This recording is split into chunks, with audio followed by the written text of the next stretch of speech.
For today, this particular recording is about a commentary on an article by Ian Macmillan and Rita Gunter McGrath entitled Discovering New Points of Differentiation. I selected this article as some basis for consideration under the technology management activity known as technology identification. Later on in the commentary, you will see some ideas from the article of Macmillan and McGrath that would help you properly identify technology, whether you are a user or a developer of the technology. So, I will proceed with this commentary following the structure of the article. And as you notice, I will probably highlight some key items. And this article or this presentation or this commentary is actually not meant to replace your own reading of the actual article. In fact, the article itself is very useful. It's not as long as the other articles that you might encounter in technology management, but these articles are really rigorous, academically speaking, whereas this article by Macmillan and McGrath is really meant to help managers, practitioners get some ideas on how they can actually identify technologies for their own purposes. So we will proceed with this commentary according to the outline of the article without having to go through the nitty-gritty details on what the article would probably provide. Now, in exchange for that, I will provide some commentaries in some points as I see fit. Nevertheless, you are encouraged to come up with your own ideas that are relevant or matching to what the article would say. So let's start off with the introduction. The article says, and this is pretty much conventional wisdom, most profitable strategies are built on differentiation, meaning offering customers something they value that competitors don't have. The idea of differentiation is pretty much mainstream. Definitely, if you really want to win in the marketplace, you need to offer something that you are the only one who's actually offering it. And more often than not, as time goes by, the sources of differentiation tend to be captured by the other competitors themselves, to the point that this differentiation is no longer existing. Okay? The differentiation acquired by a certain company begins to erode over time. And that happens. So the idea of trying to find something different, something unique for your company is a never-ending journey. It's a never-ending battle, okay, so to speak. But in this case, the article claims that most companies focus their energy only on their products and service. So they're not really looking at more than the physical product or the actual service they're providing. And sometimes that makes sense. They probably do not have time to maybe take a look at other things, okay? Or sometimes it's just really a matter of finding ways to extend perhaps your advantages that are obvious. Okay, so if it's just a matter of adding or activating certain features or certain modules of a system, for example, okay, then companies would actually take that path. Okay, but the article is saying that, okay, if you really want to maintain that differentiation, you need to look beyond just your products or services. You really have to find a way to make sure that, okay, their sources of differentiation are not simply limited to the embodiment of the product or of the service. And this is where they come up with the idea of looking at the consumption chain, okay, which is defined as the entire experience of a customer with a product or service. So now the lens has shifted from the product or the service. So this is like firm-centric attention to the customer. Okay, so it becomes a customer-centric attention. And what are we looking at the customer? Well, we're looking not at the profile of the customer, okay, at least not directly, but we're looking at their entire experience with respect to your product or service. Okay, so let's take a look at how they've actually begun to analyze this. Okay, now first step is to actually map the consumption chain. Now, some of you may be inclined to actually do it, maybe have some documentation of this consumption chain, or you can probably look at it from the perspective of steps, maybe, or even some bullet points.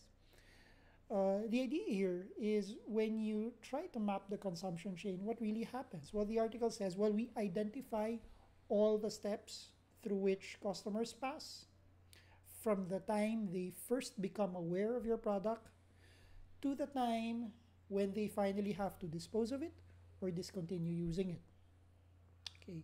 Now you can see the entire consumption chain from that aspect. And when we talk about consumption chain, you might even notice that it starts not when you have the product or service, but even way before it, when you're just even thinking about it, right? When you're just even considering about it. And even one step further, when you are faced with perhaps a challenge or a problem or an opportunity, and you haven't even identified that you're going to use this product or service. I mean, the consumption chain can even go further backwards, right? But the idea there is that the consumption chain starts when the customer is just still thinking about it, all the way until that customer buys it, uses it, tries to improve on it, extends it, repairs it, okay, until getting to dispose of it. Okay. The thing with the consumption chain, or at least the steps in the consumption, as illustrated somehow by the article, this is not original idea from the authors. This is something that's pretty much well established in your marketing or advertising literature, just to give an example. And the idea that consumption begins when the customer is still thinking about it, okay, that's also not new.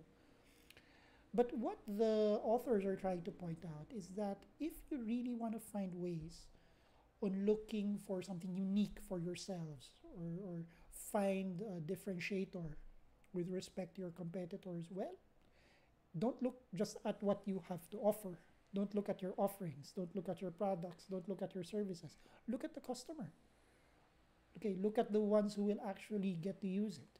Okay, and start by thinking, what are they thinking before they actually buy your product or avail of your service? Okay, and in that process, okay, you actually ask questions about more complex activities that pertain to your business. Okay, I will share with you the guide questions that the authors proposed that each one would start thinking about. Now, the article gives a short write-up for each article, for each question rather. We leave it up to you to go through the analysis. In any case, it's a good starter to have an appreciation of what the guide questions mean. But in the end, you will have your own ways of really appreciating the questions that they'll share. So let's go through them. Okay. So first one, how do people become aware of their need of your product and service? Okay, so awareness. Okay, and this is where marketing comes in. If they don't have an idea on what your product is, that it exists, or what your service is, okay, that you're actually offering it, they wouldn't even think of you. Okay. And another marketing question here is, how do customers find your offering? Okay, so now they're a little bit aware of it. Maybe somebody told them about this product or this service that you might have. Okay, good referral. Now the question is, okay, what do I do? How do I actually find your offering? Where do I go? Okay, how do I go about with it? Okay, and this is still all part of their deliberation process, right? So they're not yet decided to actually buy your product. They just want to find out, where could I probably find your offering? Is it really available all throughout? Is it available online? Do I have to go to a retail store? Do I have to talk to an agent? No way. But at that point, you're not even deciding to buy or procure that particular product or service. Now, the next question is, how do consumers make their final selection? Okay. So, what would really make them go and come up with that decision? Okay. What are the usual criteria? Okay. What are the usual motivations or drivers that could probably force them to make that decision? Okay. So these first three questions, this is really before the transactional part, right? It's all internal to the customer. They're not really expressing it externally, at least to you as the company. They may consult maybe other users, earlier users, okay, or maybe go through some reviews. But as far as the actual transaction is concerned, it hasn't happened. It hasn't begun. Okay. So now we go to the next question, wherein the transaction is about to happen, right? How do consumers order and purchase your product or service? So the actual decision has been made. Okay. Now it's time to act on that decision. Okay. So how do consumers order and purchase that product? Do they do it online? Do I have to fill up a form? Okay. Do I pay first? Okay. Later on, we'll talk about payment, okay, in general. But just the mere fact that you're interested, you want to make a reservation or make an order, perhaps, okay. How does the consumer do it? Okay, next question for consideration. What happens when your product or service is delivered? Okay, it's something that we think about, okay. Okay, I order it. Will the product or service be instantaneous? Or we'll have to wait for 2 to 3 days before it can actually be delivered to me. Okay. So usually these things, the element is time, okay, and the physical logistics. Okay, will it be electronic in nature, or will it just be simply the traditional physical product packages? Maybe a courier will deliver it for you, or maybe you have to pick it up. Maybe you have to drive to a store and actually pick up the product. Okay. Another question is, how is your product installed? So, how do you use it? How do you start using it? Rather, you're not yet using it, but you're preparing to actually use it. Okay. Is it easy? Will it require some assembly? Okay. Will you require the services of another person to assemble it for you? Okay. Do you need to activate something? Okay, so these are usual questions related to this main guide question. Okay, next is, how is your product or service paid for? Okay, is it for free? Okay, and as you know, if it's for free, it's not really free. There has to be some compensation for that, and typically it's data, your data, okay, your identity, your consumer profile, right? Your behavior statistics. I mean, that's what you normally give in exchange for the free product or service, right? Or it's probably paid by you. It could be a one-time payment, or it could be a subscription model, okay? Or it can be somebody else paid for you. So it's probably sponsored, okay? But then somebody paid for you, okay? It's not exactly free. You did not pay for it, okay, but somebody had to pay for you, right? So that's another question. How's the payment? How's the compensation in the process? Next is, how is your product stored? Okay, so after I use it, do I need to keep it somewhere? Okay, do I need to have a physical storage room, storage box? Or do I need to store it in my own local hard drive, or will it be stored in the cloud? or there's no storage, meaning once I consume it, it's gone forever, like food, right? Um, Another question for consideration is how is your product moved around? Okay, so is it easy to bring along? Is it portable or is it a little bit bulky? Does it require perhaps additional accessories like a push cart? Okay, or in the case of electronic products, I mean, do I have to have a massive storage uh, facility to be able to get that product? Do I need to have high speed internet to actually download it? Okay, so these are considerations regarding movement once you have it. Okay, so this is different from delivery. Okay, in this particular question, how is your product moved around? It's already the situation when you have that product. So how do you move that around, right? Is it possible for you to copy files or copy that product or duplicate it for multiple channels or for multiple users, right?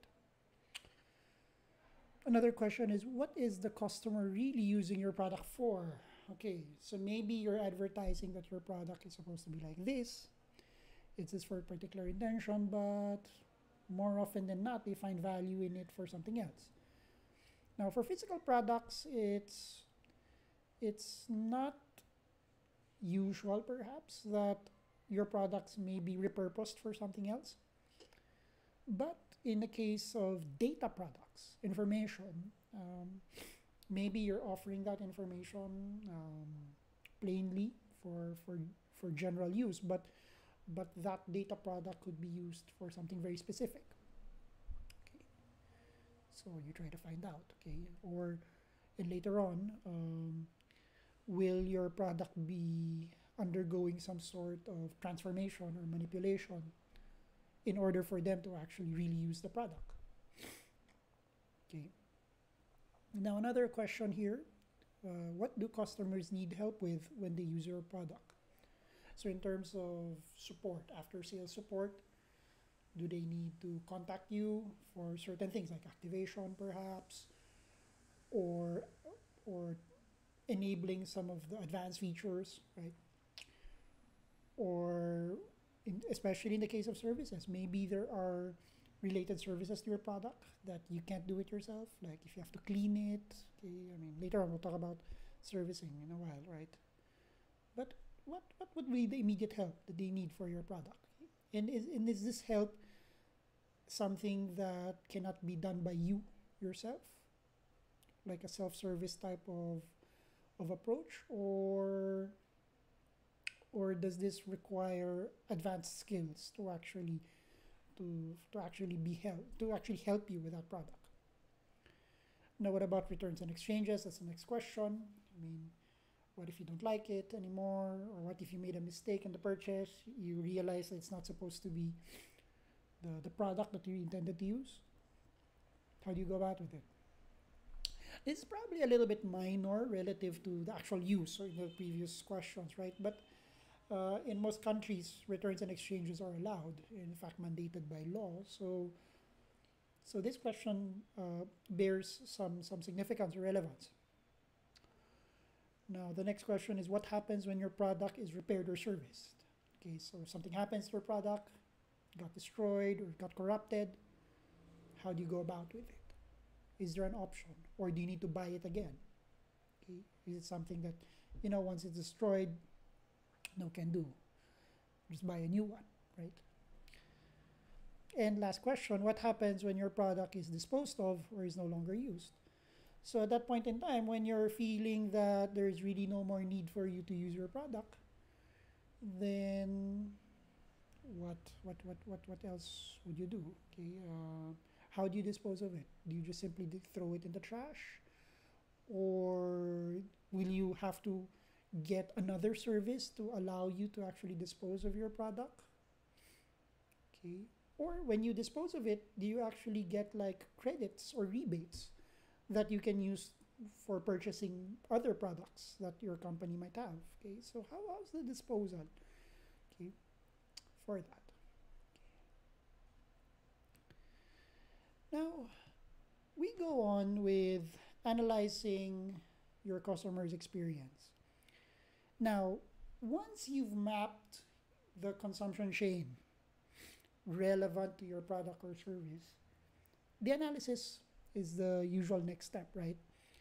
And what's the objective? The objective is to gain insight into the customer by appreciating the context within which each step of the consumption chain unfolds. Okay, so now you try to dig deeper. Now that you know which portions of your consumption chain your customers might be eager to work with you, or they may have some difficulties in certain steps of the consumption chain. Okay, I mean, now is the opportunity for you to dig deeper. Okay, maybe a point for improvement, or maybe an opportunity for you to stretch more of your product in that area, or maybe coming up with a new product. Okay, so this involves a series of simple questions at each link in the consumption chain. Now, these are simple questions: what, where, who, how, when, and maybe just to illustrate a little bit. Okay, I mean, if we take a look at the question of what, for example, questions might be: what are customers doing at each point in the consumption chain? What else would they like to be doing? What problems could they be experiencing? So these are the what questions. Now, if we go, let's say, to who else is with the customer at any given link in the chain? It could be another customer, it could be you, okay? Or is it a specific position in that company? Do those other people have any influence over the customer? Are their thoughts or concerns important? If you could arrange it, who else might be with the customer? If you could arrange it, how might those other people influence the customer's decision to buy your product? Okay, so who? You need to know the players involved, and not just your customer. Is your customer just acting alone individually, or are they a group of people, like a family?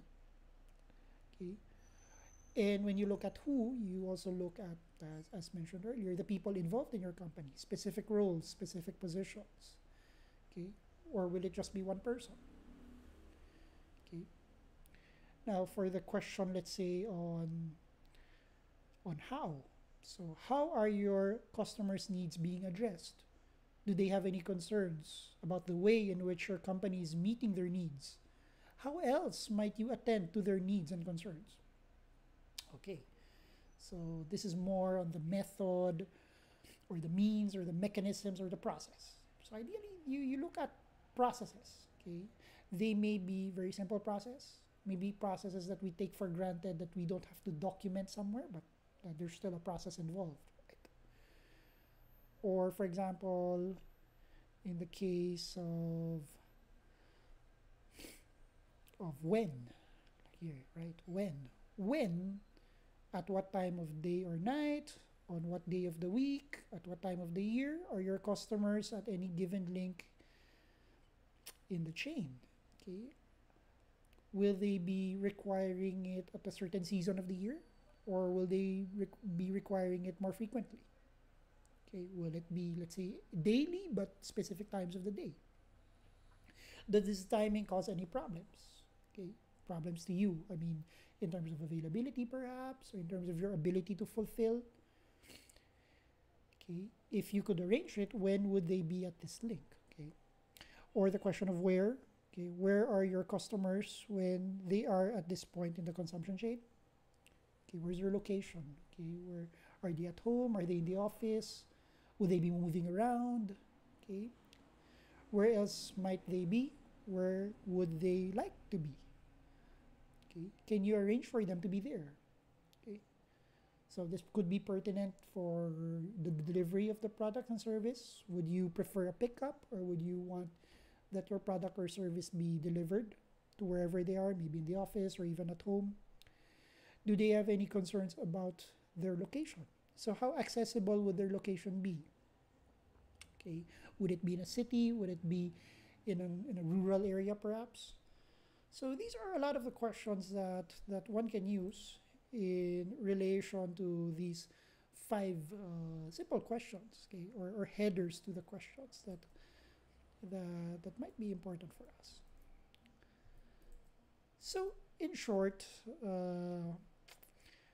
as we wrap up the commentary of this particular article, the upside for doing this method is focused creativity. In fact, by going through the mapping of the consumption chain and analyzing the experience of your customer, you're actually able to unlock the creativity of the organization so that the insights of particular individuals can contribute to a shared understanding of a customer. In fact, sometimes it is also good that the consumption chain, as you map it, as you articulate it, as you put all the diagrams, the arrows, the boxes, that you share that information, that articulation of the consumption chain with the customers themselves. It might even give them some ideas, okay, that will even help you further improve or enhance, okay, or elevate your offering. Okay, so this particular individuals, the insights need not be just limited to your company alone. Okay, it could be the customers themselves. Okay, so things about crowdsourcing your feedback, your opportunities for expanding your product. I mean, this is possible now. Okay, and when this happens, and if done very successfully, okay, the company, your company, would be deeply attuned to their markets. So you'd really know how they're operating. And with that, I end my commentary on the article. If you'd like to know more specific details, you can go to the July-August 1997 issue of Harvard Business Review. The article is entitled Discovering New Points of Differentiation, and the authors are Ian Macmillan and Rita Gunter McGrath. And with that, thank you very much for tuning in to this video recording on the commentary of this article. And I hope I've been able to shed some light, in particular in this area. Okay, thank you very much.